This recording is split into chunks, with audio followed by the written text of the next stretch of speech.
عام طور پر تصور یہ ہوتا ہے کہ تاریخ کے اندر تو اتنا ربط و یابس بھی ہے، قیل و قال بھی ہے، تو جب ہم قرآن کی طرف جاتے ہیں، چونکہ یہ عام طور پہ نتھی کی جاتی ہے قرآن کے ساتھ تاریخ ہی، تو تاریخ میں مسلمات تاریخ کا جو اسٹیبلش ہسٹری ہوتی ہے اس کا پس منظر رکھ کر ہم جائیں گے، یا یہ جو قیل و قال ہے اس کو بھی لے کر جائیں گے اور پھر قرآن سے پرکھیں گے؟ کیا جو کچھ آپ کے پاس ہے کوئی معنی نہیں ہے اس میں، آپ لے جائیں۔ اصلی سوال یہ کہ قرآن کا فیصلہ قبول فیصلہ کرتا ہے نہیں کرتا؟ ہاں، یعنی یہ فیصلہ اس نے کرنا ہے۔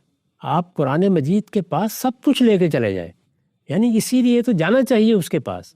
تاریخ ہے تو لے کے چلے جائیں، لیکن کیا آپ جا کر قرآن مجید کو وہ تاریخ پڑھانے جا رہے ہیں یا قرآن سے اس کے بارے میں فیصلہ لینے کے لیے جا رہے ہیں؟ تو اس کی جانب پر ہم نے توجہ دلائی ہے اور اس پر بہت گفتگو کی اور بہت کچھ لکھا ہے کہ قرآن میزان اور فرقان ہے۔ قرآن یہ بات قبول ہی نہیں کر رہا کہ کوئی چیز اس پر حکم ہو سکتی ہے، کوئی چیز اس کا مدعا باہر سے طے کر سکتی، مدعا باہر سے طے کر سکتی ہے، معاملت ہونا بالکل ایک الگ چیز ہے۔ قرآن خود پکڑ کے بعض اوقات آپ کو لے جائے گا کہ باہر بھی جاؤ، اور وہ اس چیز کو پڑھنے کے لیے کہے گا۔ قرآن مجید میں کتنے مقامات ہیں جن میں مثال کے طور پر وہ تورات کو اس طرح کوٹ کر دے گا، اقتباس کر دے گا کہ آپ تورات کو دیکھنے پر مجبور ہیں۔ بائبل کے کسی واقعے کی طرف اشارہ کر دے گا، آپ بائبل کو دیکھنے مجبور ہیں۔ اس طرح وہ گویا آپ کی خود رہنمائی کر رہا ہوتا ہے کہ فلاں چیز کی تفصیل کے لیے جائیے۔ ایسے ہی میں نے مثال دی تھی کہ سورہ احزاب ہے مثال کے طور پر، سورہ احزاب کو جب آپ پڑھیں گے تو سورہ آپ کا ہاتھ پکڑ کے آپ کو بہت کچھ تاریخ میں پڑھنے مجبور کرے گی۔ وہ کہے گی پڑھو جا کے، اب دیکھو اس وقت معاملات کیا تھے، دیکھو رسول اللہ صلی اللہ علیہ وسلم کو کیا چیزیں پیش آئی تھیں۔ جیسے جیسے آپ اس کو پڑھتے ہیں تو آیتیں فیصلہ کرتی چلی جاتی ہیں کہ کیا قبول کرنا ہے کیا نہیں ہے۔ یعنی نہ پڑھنے میں کوئی معنی ہے، نہ جانے میں کوئی معنی ہے، نہ لے کے جانے میں کوئی معنی ہے۔ اس کے بغیر تو آپ کا علم وسیع ہو ہی نہیں سکتا۔ یہ تو ایسے ہی ہے کہ آدمی اٹھے اور اٹھ کر عربی زبان سیکھے بغیر یہ کہے کہ قرآن مجھے سکھا دے گا۔ یہ سب چیزیں آپ نے لے کے جانی ہے، لیکن جا کے اسی کی بارگاہ میں پیش کرنی ہے۔ یہ جو میں نے 10 چیزیں بیان کی ہیں وہ بھی یہی ہے کہ آپ کو اس سے رہنمائی مل گئی، آپ کا ایک ذہن بن گیا، آپ ان کو لے کے جائیے اللہ کی کتاب کے پاس۔ یہ فیصلہ اللہ کی کتاب نے کرنا ہے، کیونکہ اللہ تعالیٰ نے اپنی کتاب کی صفت یہی بیان کی ہے، اس کے نزول کا مقصد یہی بیان کیا ہے کہ لِيَحْكُمَ بَيْنَ النَّاسِ فِي مَا اخْتَلَفُوا فِيهِ۔ یہ لوگوں کے مذہب کے معاملے میں، دین کے معاملے میں اختلافات کا فیصلہ کرنے کے لیے نازل کی گئی ہے۔ میزان ہے، اس پر تولا جائے گا، فرقان ہے، یہ فیصلہ سنائے گی، مہیمن ہے، اسی نے نگرانی کرنی ہے۔ تو اگر آپ اس جذبے کے ساتھ اس کی طرف توجہ کرتے ہیں اور قرآن مجید کو پورے دینی علم میں اصل کی حیثیت دیتے ہیں، یعنی نہ روایت اس پر غلبہ پا سکتی ہے، نہ اس پر اثر انداز ہو سکتی ہے، نہ اس کے مدعا کو باہر کھڑے ہو کے طے کر سکتی ہے، نہ کوئی شان نزول کی روایت یہ حق رکھتی ہے، نہ کوئی فقہی نقطہ نظر یہ حق رکھتا ہے، نہ کسی کا اجماع یہ حیثیت رکھتا ہے۔ یہ فیصلہ اس اللہ کی کتاب کو کرنا ہے، اور اللہ کی کتاب ایک شہرستان معانی ہے، اس میں داخل ہونا ہے آپ کو لفظ کے ذریعے سے، اور کوئی دروازہ ہی نہیں ہے، اس نے سب دروازے بند کر دیے ہیں۔ زبان کے بارے میں بھی آپ دیکھیے، بہت سے لوگ ایک عجیب و غریب مقدمہ قائم کرتے ہیں، اللہ کی کتاب ہے، اللہ تعالیٰ کی کتاب ہے تو اس کو آپ ان قواعد ضوابط کا پابند کیوں کر رہے ہیں؟ اللہ تعالیٰ نے اس کا جواب دیا ہے اور یہ بتایا ہے کہ یہ بے شک کلام اللہ ہے، لیکن یہ نازل پیغمبر کی زبان میں ہوا ہے، یعنی اس کی زبان کا اسٹرکچر وہی ہے جو رسول اللہ کی زبان تھی۔ پھر یہ بتایا کہ وہ زبان کیا تھی، وہ عربی مبین تھی، یعنی واضح ترین عربی، اس میں کوئی کج پیچ نہیں ہے، اس میں ادھر ادھر کے کوئی لام لگانے کی ضرورت نہیں ہے، اس میں اپنے فلسفے داخل کرنے کی کوئی گنجائش نہیں ہے۔ اس کو آپ نے اسی جگہ مبین واضح عربی میں جانا ہے، اسی طرح سے اس کو پڑھنا ہے۔ اور ادب کا اگر آپ کا ذوق ہے، اچھا ہے، اب یہ دیکھیے نا، مثلا یہی بات میں نے کئی مرتبہ یہ کہا ہے کہ ابتدائی تیاریاں اگر کرانی ہو، کسی کو دین کا عالم بنانا ہے، ابتدائی تیاریاں، یعنی ابھی وہ دینی علوم پڑھنے کے لیے تیار نہیں ہوا، یہ دیکھنا ہے کہ یہ عالم بن سکتا ہے یا نہیں، تو 3 مضامین پڑھائے جائیں گے، یعنی عربی زبان پڑھائی جائے گی، ادب پڑھایا جائے گا، دنیا کا اچھا اور فلسفہ۔ کیوں، کیا وجہ ہے؟